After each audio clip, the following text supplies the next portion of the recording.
It's a pleasure to have you. Thank you for joining us. Please, a warm welcome. Great to have you here at Expand North Star, which is a cornerstone of GITEX Global, as you surely know. And together they're creating the world's largest tech and startup show. And together here, we're bringing 2,000 startups to Dubai, 1,000 investors and participants from more than 100 countries. And that's really exciting because this year marks a milestone celebration, one that we're really excited about. 10 years of Expand North Star and 45 years of GITEX Global. And with 45 years of GITEX Global, we're officially stepping into a new chapter. Now what you need to know about this chapter is that GITEX Global and Expand North Star are being combined in 2026 under one roof at Dubai Exhibition Center at Expo. And that's particularly exciting because under his directive of His Highness Sheikh Mohammed bin Rashid Al Maktoum, there is a bold new execution, a new name, a new theme, GITEX 5.0, which goes under the forward-thinking vision of a techcation. Now, we all know what a staycation is, we know what a workcation is, but techcation is bringing together tech and staycation, reflecting Dubai's ambition to seamlessly merge technology, tourism, and of course also a wonderful, exciting lifestyle. And with that, of course, now I'm excited about the next stage, the next session that we will have here on this very stage, on the 10X stage. We're going to look into the next decade of startup innovation. The UAE itself is positioning itself as a global launchpad for disruptive startups. And no one could have said it better than, of course, His Highness Sheikh Mohammed bin Rashid Al Maktoum. The future belongs to those who can imagine it, design it, and execute it. And that is what is happening and what has been happening. And the person who will be now diving deeper with our speaker is no one else than Yasir Khan, the editor-in-chief of Thomson Reuters Foundation. He launched and led the foundation's digital news content platform, Context. And what you need to know about it is that he's driving global digital transformation and building an international multimedia team by directing in-depth journalism in climate, inequality, and technology. And with him in conversation is no one else than His Excellency Omar Sultan Al Olama. Viewers, thank you very much. Yes, we can already clap. Clapping is always fine. He serves as the Minister of State for Artificial Intelligence, Digital Economy, and Remote Work Applications. He's also the Director General of the Prime Minister's Office, Manager Director of the World Government Summit, and the Chairman of the Dubai Chamber of Digital Economy. And he joined and was appointed in 2017, becoming the world's first Minister of Artificial Intelligence. And since then, a lot has happened, and we're going to hear about it. So please welcome to the stage Yasir Khan and His Excellency Omar Sultan Al Olama. Welcome!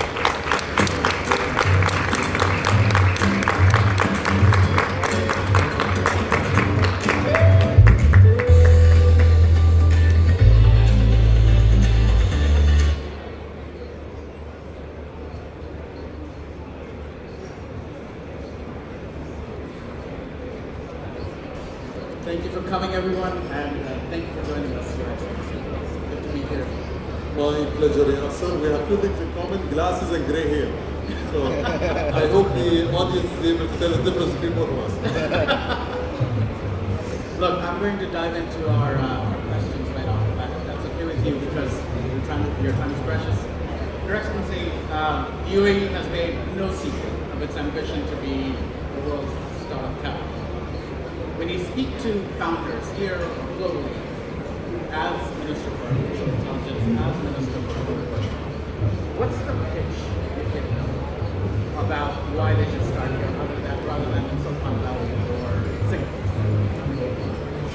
Okay, thank you very much for that question. I think that we're starting off with a very important topic here. What makes us different to Silicon Valley? What makes us different to the incumbents? We're the new player in town.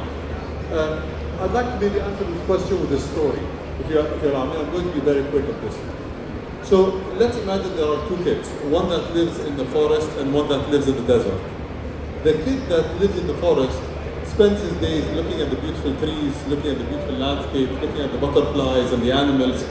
And all he thinks about is, this is such a beautiful forest, and I can admire it all day. The kid who lives in the desert actually looks out and sees nothing. But one thing he does see is a blank canvas that he can invest in, that he can shape, in his own way. In the UAE, we believe that yes, we're in the desert, but it's a blank canvas that can be shaped into anything that we want it to be shaped into. 50 years ago, people here were living in very humble houses, but they did not lack ambitions. They went and they attracted people from east and west to try to shape a future out of here that most people thought was audacious. So at that point of time, if I mentioned to anyone that Dubai and the UAE would be home to a unicorn, they laugh, because we barely had electricity, we barely had running water, we barely had infrastructure. 20 years ago, if you told a single person that we're going to have a unicorn as well, the same response would have been true. They would have said, you're just a niche player in a part of the world that's known for turbulence. Why would anyone come to you?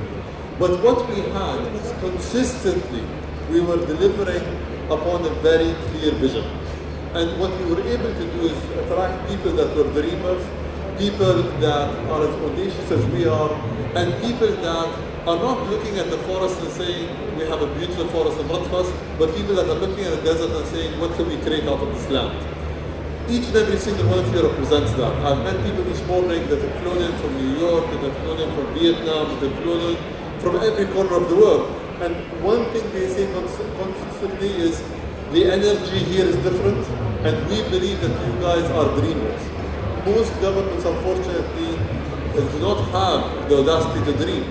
Most governments look at what they have and they say, how can we keep it as it is, instead of what more can exist here. I want to talk a little bit about that leap. I mean, this country has moved from, I remember being here in 2007 and making a documentary about how half the world's construction cranes were built. And you've obviously moved from building infrastructure to building ecosystems, right? What would you say have been the boldest policy decisions that really unlocked that transition? So the boldest policy decisions, and I'm going to say something that is going to be counterintuitive. Most people are going to think that we did something that's out of the ordinary, like introduce blockchain in policy making or AI, which we are doing currently. But the boldest policy decision was to focus on what matters to people. What really does matter to people, to the founders, the investors, anyone else. Safety and security is number one. So we wanted to ensure that quality of life, that safety and security is the foundation of everything that happens here. That's why we're able to get people that really are the best of the best. Second is an equal playground for everyone.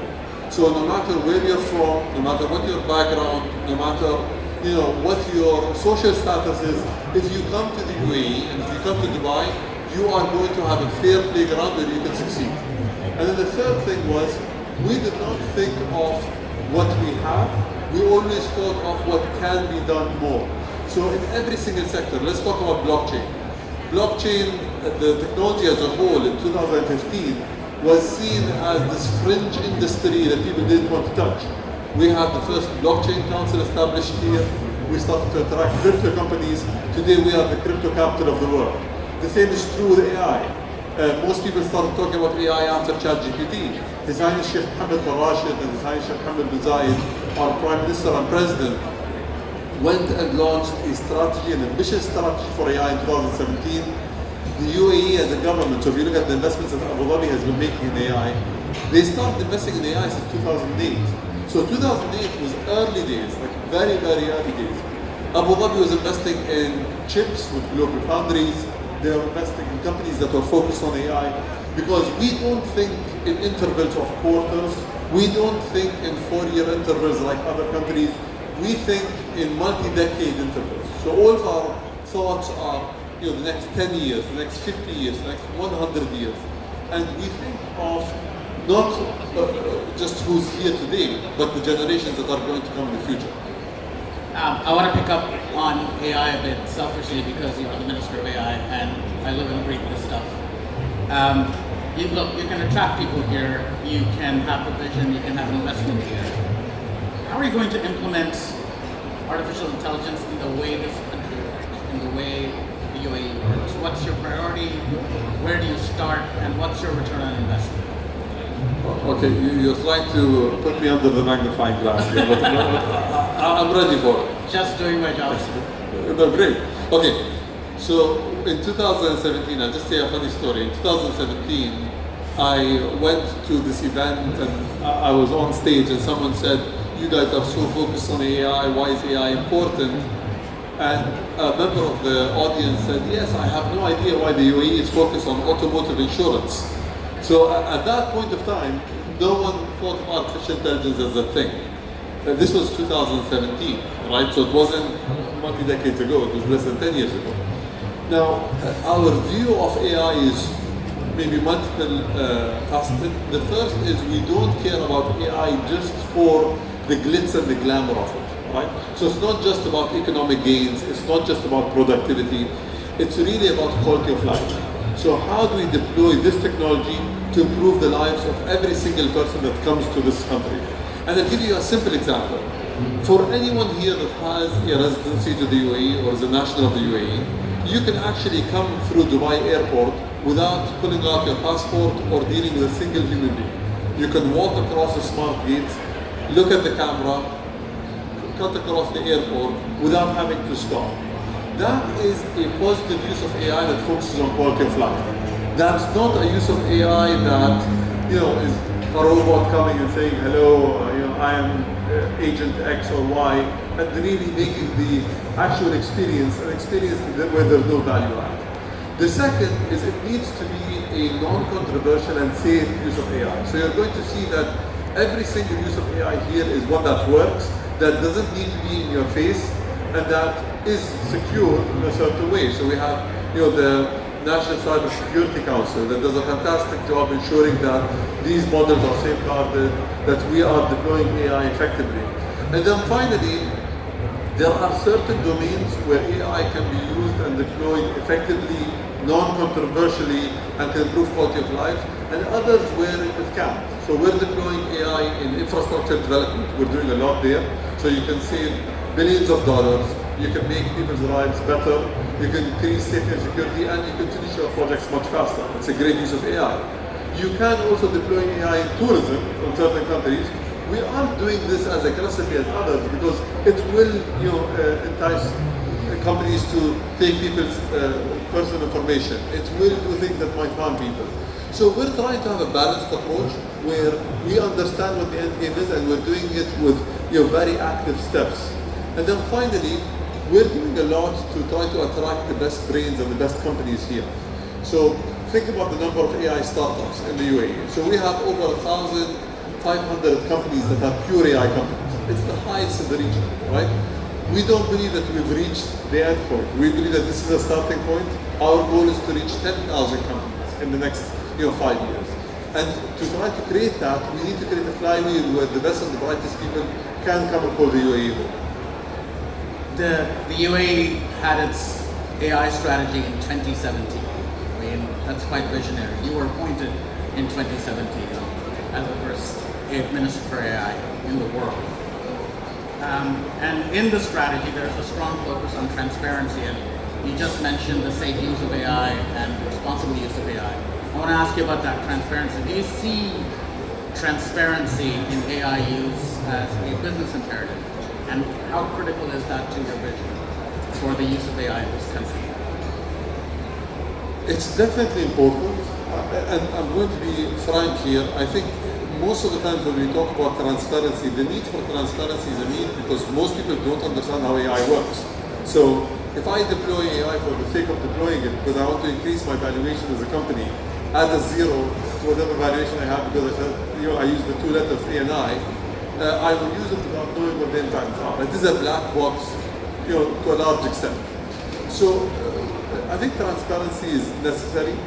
It's also important that we try to combat ignorance. So in most countries, you see that the decision makers don't understand AI and they deal with it, as a necessity, but not really knowing what it entails. What we did here, so the first 5 years, we focused a lot on creating a program called the UAE AI program. It brought senior level representatives from every government department and took them through a 1-year program to actually learn what AI is and isn't, to understand what is good and bad uses of AI. This is people from your government or from your So there's just people from our government, very senior representatives. They went to the University of Oxford, they went to other universities where they actually became students to understand. So we wanted to eradicate ignorance. Beyond that, we did another thing, which is, we heard the US talk about having chief AI officers. I don't think the US currently has chief AI officers to the extent that was promised previously.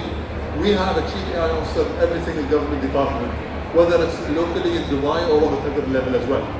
And the need for that is important. If you want transparency, who is the person that is accountable? I can't be accountable as a minister that's sitting far away looking at every single government department, but these chief AI officers are. So to enact it, you need to do things that take many years to put in place. We've had this strategy since 2017. I didn't put it myself. It's actually something that was put in place before the minister.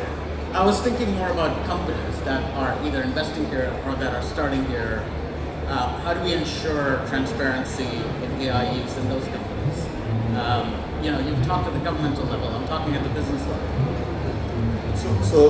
Okay, what we can do, what we can and can't do, we want to make sure that we don't affect innovation. So what we did was we introduced something called the UAE AI scene, and there's something called the Dubai AI scene. So if you are an AI company, to prove that you're an AI company, because many people will pitch to government, to prove that you are a credible AI company, you should actually come and get an AIC. You are incentivized to do so. You'll get a contract versus anyone else who doesn't, right? And in that, you have to show us how your models work. It's like a safety institute, but without looking specifically at safety, trying to understand what your company does. Then, and your ranking depends on what you do in the UAE. So if you are just an AI company, you will get a D. The seal will be a D. If you have a representation in the UAE, the rank will go up to a C. If you do some R&D in the UAE, your ranking will be a B. If you have your almost like a health check for restaurants. So it's like like a rating system. It's a ranking system. And then if you have your headquarters here, you actually build your models here. Your team actually that works on these models are in the UAE. Then you get an S ranking. Right. So as a government agency, if someone comes to pitch, if there are two players that are exactly the same, one has an S ranking and the other has a C ranking, the government agency is actually required to go with the S ranking company because it has done more for the UAE and it's more transparent. I mean, you know that there have been companies who have been here for decades, right? Construction companies, grocery stores. What about those companies that are not startups, that are not coming in now, who are having to prove their AI worth to you? But what about the ones that have existed here for a long time? So construction companies don't fall within my remit, but if they have AI, that's what I mean. Yeah, if they have AI, they will want the ranking. So they would actually be incentivized to come to us and talk to us. We don't just talk to startups. Anyone and everyone who wants to be a part of this can come and talk to us. The second thing that we're doing, and we're doing a lot of that through the Dubai Chamber, is we're incentivizing traditional businesses to move into the AI space. If you think about the UAE's position, so we are global leaders in the logistics space, in the tourism space, in the airline space, and so on and so forth. To maintain our competitive edge, we need to actually bring and introduce AI, because the market share that we have captured in the past 5 decades is there because we've actually invested in new ways of doing business. The next 5 or 50 years are going to be 50 years that are going to take us to either becoming the global player because of AI, or will be one of the many players that are fighting over very small market share. So we want to make sure that all of our industries become AI first and AI native as well. I want you to, this is a double-barrel question, which is a terrible thing to do for journalists, but I'm going to do it with you. I need you to tell me what does success look like and what failure looks like. Okay, so all of your questions have been double-edged, so I just want to say this. but you're doing a fantastic job making sure that you're fair with your questions. So, success to me is AI where it matters without people having to know it's AI. I don't want to rub it in people's faces. It needs to improve your quality of life. with an order of magnitude improvement. That is success. So you shouldn't feel it. It should help make your life better. The quality of life that you would live in the UAE compared to anywhere else would be an order of magnitude better. That is success. Failure would be you come to the UAE, you see robot dogs that just move their hands, and people using things that are gimmicks to tell you that we are an AI nation. That is failure, because that's going to be a deployment and use of AI, and sometimes not even AI, sometimes it's robotics or other sectors. But in a way that doesn't really improve your life, like this robot dog does not improve your life at all, but is a gimmick that people present to you. And it's mostly, if you look at it as an equation, most of the time, the deployments that are of that sort, the more ignorance you have, the more people look for quick wins that are gimmicks. The more understanding there is, the more people think about, okay, what ultimately would this deployment mean for the improvement of the life of that person? And that's what really matters to me. Is there anything I've forgotten to ask you that you would like to talk about? So, why does it matter for the UAE to succeed in this domain? I think that's an important thing, because everyone wants to be an AI player. Everyone wants to look at this sector and position themselves as market leaders. We are proving the impossible. And how we're doing that is you're looking at a country that is relatively small, right? We are big as a country with our ambitions, but in terms of our size, we are relatively small. In a very turbulent region, facing a lot of headwinds because no one expects that we can be a player in the domain of artificial intelligence. And against all of these odds, we are proving that we can. What this is going to do is it's actually going to incentivize everyone, whether they're in the East or the West, whether they're in Africa or in Europe or anywhere else, that it can be done. It's important, I think, not just for us to succeed, but for everyone that has come here, that has experienced this, to first get the word out and to help us understand what we can do better. Because we don't claim to be the best or the smartest. We don't claim to be the know-it-alls. We claim to be the best students. We claim to be the best listeners. And one thing we can promise is no matter what we go through, if people come to us with advice, we're going to take it seriously and make sure that it's implemented in the coming years. Excellency, thank you very much. Thank you.